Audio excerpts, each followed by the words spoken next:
Au nom d'Allah, le tout miséricordieux, le très miséricordieux.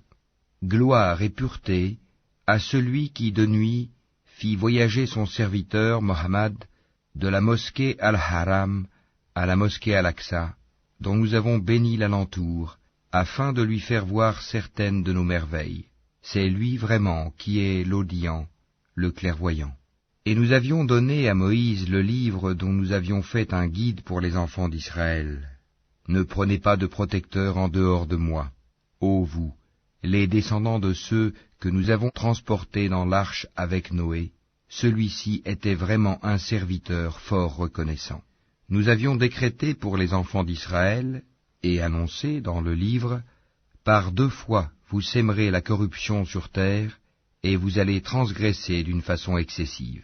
Lorsque vint l'accomplissement de la première de ces 2 prédictions, nous envoyâmes contre vous certains de nos serviteurs doués d'une force terrible, qui pénétrèrent à l'intérieur des demeures, et la prédiction fut accomplie.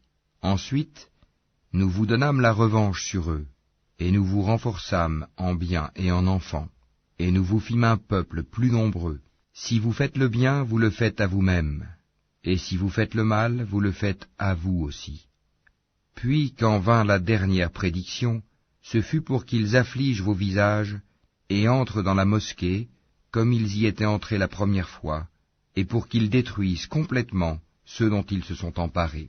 Il se peut que votre Seigneur vous fasse miséricorde, mais si vous récidivez, nous récidiverons, et nous avons assigné l'enfer comme camp de détention aux infidèles. Certes, ce Coran guide vers ce qu'il y a de plus droit, et il annonce aux croyants qui font de bonnes œuvres qu'ils auront une grande récompense, et à ceux qui ne croient pas en l'au-delà, que nous leur avons préparé un châtiment douloureux. L'homme appelle le mal comme il appelle le bien, car l'homme est très hâtif.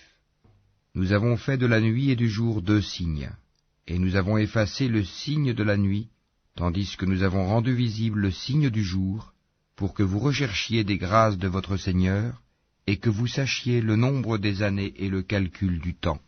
Et nous avons expliqué toutes choses d'une manière détaillée. Et au cou de chaque homme, nous avons attaché son œuvre, et au jour de la résurrection, nous lui sortirons un écrit qu'il trouvera déroulé. Lis ton écrit, aujourd'hui, tu te suffis d'être ton propre comptable.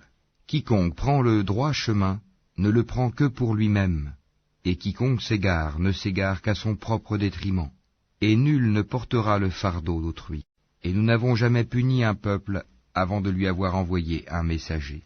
Et quand nous voulons détruire une cité, nous ordonnons à ces gens opulents d'obéir à nos prescriptions, mais au contraire ils se livrent à la perversité. Alors, la parole prononcée contre elle se réalise, et nous la détruisons entièrement. Que de générations avons-nous exterminées après Noé, et ton Seigneur suffit qu'il soit parfaitement connaisseur et clairvoyant sur les péchés de ses serviteurs. Quiconque désire la vie immédiate, nous nous hâtons de donner ce que nous voulons, à qui nous voulons, puis nous lui assignons l'enfer, où il brûlera méprisé et repoussé. Et ceux qui recherchent l'au-delà et fournissent les efforts qui y mènent, tout en étant croyants, alors l'effort de ceux-là sera reconnu. Nous accordons abondamment à tous, ceux-ci comme ceux-là, des dons de ton Seigneur, et les dons de ton Seigneur ne sont refusés à personne. Regarde comment nous favorisons certains sur d'autres, et dans l'au-delà il y a des rangs plus élevés et plus privilégiés. N'assigne point à Allah d'autres divinités, sinon tu te trouveras méprisé et abandonné. Et ton Seigneur a décrété, n'adorez que lui, et marquez de la bonté envers les pères et les mères. Si l'un d'eux ou tous deux doivent atteindre la vieillesse auprès de toi, alors ne leur dis point fi, et ne les brusque pas, mais adresse-leur des paroles respectueuses. Et par miséricorde, abaisse pour eux l'aile de l'humilité, et dis, ô mon Seigneur, fais-leur à tous deux miséricorde comme ils m'ont élevé tout petit. Votre Seigneur connaît mieux ce qu'il y a dans vos âmes. Si vous êtes bons, il est certes pardonneur pour ceux qui lui reviennent se repentant, et donne aux proches parents ce qui lui est dû, ainsi qu'aux pauvres et aux voyageurs en détresse, et ne gaspille pas indûment. car les gaspilleurs sont les frères des diables, et le diable est très ingrat envers son Seigneur. Si tu t'écartes d'eux à la recherche d'une miséricorde de ton Seigneur, que tu espères, adresse-leur une parole bienveillante. Ne porte pas ta main enchaînée à ton cou par avarice, et ne l'étends pas non plus trop largement, sinon tu te trouveras blâmé et chagriné. En vérité, ton Seigneur étend ses dons largement à qui il veut ou les accorde avec parcimonie. Il est sur ses serviteurs parfaitement connaisseur et clairvoyant. Et ne tuez pas vos enfants par crainte de pauvreté. C'est nous qui attribuons leur subsistance tout comme à vous. Les tuer, c'est vraiment un énorme péché. Et n'approchez point la fornication. En vérité, c'est une turpitude, et quel mauvais chemin. Et sauf en droit, ne tuez point la vie qu'Allah a rendue sacrée. Quiconque est tué injustement alors que nous avons donné pouvoir à son proche parent, que celui-ci ne commette pas d'excès dans le meurtre, car il est déjà assisté par la loi. Et n'approchez les biens de l'orphelin que de la façon la meilleure, jusqu'à ce qu'il atteigne sa majorité, et remplissez l'engagement, car on sera interrogé au sujet des engagements. Et donnez la pleine mesure quand vous mesurez, et pesez avec une balance exacte, c'est mieux pour vous, et le résultat en sera meilleur. Et ne poursuis pas ceux dont tu n'as aucune connaissance, l'ouïe, la vue et le cœur. Sur tout cela, en vérité, on sera interrogé. Et ne foule pas la terre avec orgueil. Tu ne sauras jamais fendre la terre, et tu ne pourras jamais atteindre la hauteur des montagnes. Ce qui est mauvais en tout cela est détesté de ton Seigneur. Tout cela fait partie de ce que ton Seigneur t'a révélé de la sagesse. N'assigne donc pas à Allah d'autres divinités, sinon tu seras jeté dans l'enfer, blâmé et repoussé. Votre Seigneur aurait-il réservé exclusivement pour vous des fils, et lui aurait-il pris pour lui des filles parmi les anges? Vous prononcez là une parole monstrueuse. Très certainement nous avons exposé tout ceci dans ce Coran afin que les gens réfléchissent, mais cela ne fait qu'augmenter leur répulsion. Dis, s'il y avait des divinités avec lui, comme ils le disent, elles auraient alors cherché un chemin pour atteindre le détenteur du trône. Pureté à lui, il est plus haut et infiniment au-dessus de ce qu'ils disent. Les 7 cieux et la terre, et ceux qui s'y trouvent, célèbrent sa gloire. Et il n'existe rien qui ne célèbre sa gloire et ses louanges. Mais vous ne comprenez pas leur façon de le glorifier. Certes, c'est lui qui est indulgent et pardonneur. Et quand tu lis le Coran, nous plaçons entre toi et ceux qui ne croient pas en l'au-delà un voile invisible. Nous avons mis des voiles sur leur cœur, de sorte qu'ils ne le comprennent pas, et dans leurs oreilles une lourdeur. Et quand, dans le Coran, tu évoques ton Seigneur, l'unique, ils tournent le dos, par répulsion. Nous savons très bien ce qu'ils écoutent. Quand ils t'écoutent et qu'ils chuchotent entre eux, les injustes disent « Vous ne suivez qu'un homme ensorcelé. » Vois ce à quoi ils te comparent. Ils s'égarent donc et sont incapables de trouver un chemin vers la vérité. Et ils disent « Quand nous serons ossements et poussière, serons-nous ressuscités en une nouvelle création ?» Dis « Soyez pierre ou fer, ou toute autre créature que vous puissiez concevoir. » Ils diront alors « Qui donc nous fera revenir ?» Dis « Celui qui vous a créé la première fois. » Ils secoueront vers toi leur tête et diront « Quand cela ?» Dis « Il se peut que ce soit proche. Le jour où il vous appellera, vous lui répondrez en le glorifiant. Vous penserez cependant que vous n'êtes restés sur terre que peu de temps. Et dis à mes serviteurs d'exprimer les meilleures paroles, car le diable sème la discorde parmi eux. Le diable est certes pour l'homme un ennemi déclaré. Votre Seigneur vous connaît mieux. S'il veut, il vous fera miséricorde, et s'il veut, il vous châtiera. Et nous ne t'avons pas envoyé pour que tu sois leur protecteur. Et ton Seigneur est plus connaisseur de ceux qui sont dans les cieux et sur la terre. Et parmi les prophètes, nous avons donné à certains plus de faveur qu'à d'autres. Et à David nous avons donné le Zabour. Dis, invoquez ceux que vous prétendez être des divinités en dehors de lui. Ils ne possèdent ni le moyen de dissiper votre malheur, ni de le détourner. Ceux qu'ils invoquent cherchent eux-mêmes à qui mieux le moyen de se rapprocher le plus de leur Seigneur. Ils espèrent sa miséricorde et craignent son châtiment. Le châtiment de ton Seigneur est vraiment redouté. Il n'est point de cité injuste que nous ne fassions périr avant le jour de la résurrection, ou que nous ne punissions d'un dur châtiment. Cela est bien tracé dans le livre des décrets immuables. Rien ne nous empêche d'envoyer les miracles si ce n'est que les anciens les avaient traités de mensonges. Nous avions apporté au Tamoud la chamelle, qui était un miracle visible, mais ils lui firent du tort.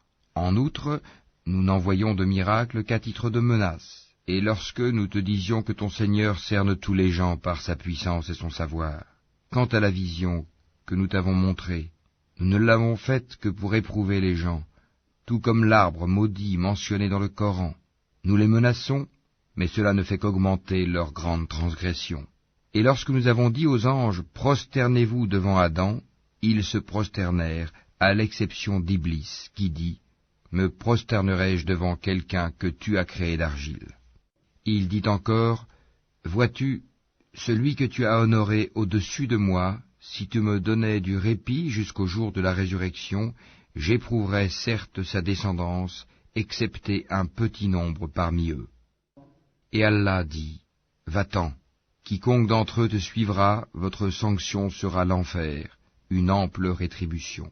Excite par ta voix ceux d'entre eux que tu pourras, rassemble contre eux ta cavalerie et ton infanterie, associe-toi à eux dans leurs biens et leurs enfants, et fais-leur des promesses. Or le diable ne leur fait des promesses qu'en tromperie. وَكَفَى بِرَبِّكَ وَكِيلًا. Quant à mes serviteurs, tu n'as aucun pouvoir sur eux, et ton Seigneur suffit pour les protéger. Votre Seigneur est celui qui fait voguer le vaisseau pour vous en mer, afin que vous alliez à la recherche de quelque grâce de sa part. Certes, il est miséricordieux envers vous. Et quand le mal vous touche en mer, ceux que vous invoquiez en dehors de lui se perdent. Puis, quand il vous sauve et vous ramène à terre, vous vous détournez. L'homme reste très ingrat. Êtes-vous à l'abri de ce qu'il vous fasse engloutir par un pan de terre, ou qu'il envoie contre vous un ouragan avec pluie en pierre, et que vous ne trouverez alors aucun protecteur? Ou êtes-vous à l'abri de ce qu'il vous y ramène en mer une autre fois, qu'il déchaîne contre vous un de ces vents à tout casser, puis qu'il vous fasse noyer à cause de votre mécréance? Et alors, vous ne trouverez personne pour vous défendre contre nous. Certes, nous avons honoré les fils d'Adam. Nous les avons transportés sur terre et sur mer, leur avons attribué de bonnes choses comme nourriture, et nous les avons nettement préférés à plusieurs de nos créatures. Le jour où nous appellerons chaque groupement d'hommes par leur chef, ceux à qui on remettra leurs livres dans la main droite liront leurs livres avec plaisir, et ne subiront pas la moindre injustice. Et quiconque aura été aveugle ici-bas, sera aveugle dans l'au-delà, et sera plus égaré encore par rapport à la bonne voie. Ils ont failli te détourner de ce que nous t'avions révélé, dans l'espoir qu'à la place de ceci, tu inventes quelque chose d'autre, et l'imputes à nous, et alors ils t'auraient pris pour ami intime. Et si nous ne t'avions pas raffermi, tu aurais bien failli t'incliner quelque peu vers eux. Alors nous t'aurions certes fait goûter le double supplice de la vie et le double supplice de la mort, et ensuite tu n'aurais pas trouvé de secoureur contre nous.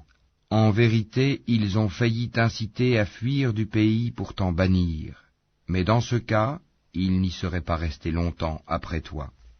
Telle fut la règle appliquée par nous à nos messagers que nous avons envoyés avant toi, et tu ne trouveras pas de changement en notre règle. Accomplis la salate au déclin du soleil jusqu'à l'obscurité de la nuit, et fais aussi la lecture à l'aube, car la lecture à l'aube a des témoins. Et de la nuit consacre une partie avant l'aube pour des salates surérogatoires, afin que ton Seigneur te ressuscite en une position de gloire. Et dis, ô mon Seigneur, fais que j'entre par une entrée de vérité et que je sorte par une sortie de vérité, et accorde-moi de ta part un pouvoir bénéficiant de ton secours. Et dis, la vérité, l'islam, est venue, et l'erreur a disparu, car l'erreur est destinée à disparaître. Nous faisons descendre du Coran ce qui est une guérison et une miséricorde pour les croyants. Cependant, cela ne fait qu'accroître la perdition des injustes. Et quand nous comblons l'homme de bienfaits, il se détourne et se replie sur lui-même. Et quand un mal le touche, le voilà profondément désespéré. Dis, chacun agit selon sa méthode, alors que votre Seigneur connaît mieux qui suit la meilleure voie. Et il t'interroge au sujet de l'âme. Dis, l'âme relève de l'ordre de mon Seigneur, et on ne vous a donné que peu de connaissances. Si nous voulons, nous pouvons certes faire disparaître ce que nous t'avons révélé, et tu n'y trouverais par la suite aucun défenseur contre nous. Si ce n'est par une miséricorde de ton Seigneur, car en vérité, sa grâce sur toi est grande. Dis, même si les hommes et les djinns s'unissaient pour produire quelque chose de semblable à ce Coran, ils ne sauraient produire rien de semblable, même s'ils se soutenaient les uns les autres. Et certes, nous avons déployé pour les gens dans ce Coran toutes sortes d'exemples, mais la plupart des gens s'obstinent à être mécréants. Et ils dirent, nous ne croirons pas en toi jusqu'à ce que tu aies fait jaillir de terre pour nous une source, ou que tu aies un jardin de palmiers et de vignes, entre lesquels tu feras jaillir des ruisseaux en abondance, ou que tu fasses tomber sur nous, comme tu le prétends, le ciel en morceaux, ou que tu fasses venir Allah et les anges en face de nous, ou que tu aies une maison garnie d'ornements, ou que tu sois monté au ciel. Encore ne croirons-nous pas à ta montée au ciel, jusqu'à ce que tu fasses descendre sur nous un livre que nous puissions lire. Dis-leur, gloire à mon Seigneur, ne suis-je qu'un être humain messager? Et rien n'empêcha les gens de croire quand le guide leur est parvenu, si ce n'est qu'ils disaient, Allah envoie-t-il un être humain messager? Dis, s'il y avait sur terre des anges marchant tranquillement, nous aurions certes fait descendre sur eux du ciel un ange messager. Dis, Allah suffit comme témoin entre vous et moi. Il est, sur ses serviteurs, parfaitement connaisseur et clairvoyant. Celui qu'Allah guide, c'est lui le bien guidé, et ceux qui l'égarent, tu ne leur trouveras jamais d'alliés en dehors de lui, et au jour de la résurrection. Nous les rassemblerons traînés sur leurs visages, aveugles, muets et sourds. L'enfer sera leur demeure. Chaque fois que son feu s'affaiblit, nous leur accroîtrons la flamme ardente. Telle sera leur sanction parce qu'ils ne croient pas en nos preuves et disent, quand nous serons ossements et poussière, serons-nous ressuscités en une nouvelle création? N'ont-ils pas vu qu'Allah, qui a créé les cieux et la terre, est capable de créer leur pareil? Il leur a fixé un terme, sur lequel il n'y a aucun doute, mais les injustes s'obstinent dans leur mécréance. Dis, si c'était vous qui possédiez les trésors de la miséricorde de mon Seigneur, vous lésineriez, certes, de peur de les dépenser, et l'homme est très avare. Et certes, nous donnâmes à Moïse 9 miracles évidents. Demande donc aux enfants d'Israël, lorsqu'il leur vint, et que Pharaon lui dit, « Ô Moïse, je pense que tu es ensorcelé. » Il dit, « Tu sais fort bien que ces choses-là, les miracles, seul le Seigneur des cieux et de la terre les a fait descendre comme autant de preuves illuminantes. Et certes, ô Pharaon, je te crois perdu. » Pharaon voulut donc les expulser du pays. Alors nous les noyâmes tous, lui et ceux qui étaient avec lui. Et après lui nous dîmes aux enfants d'Israël, « Habitez la terre.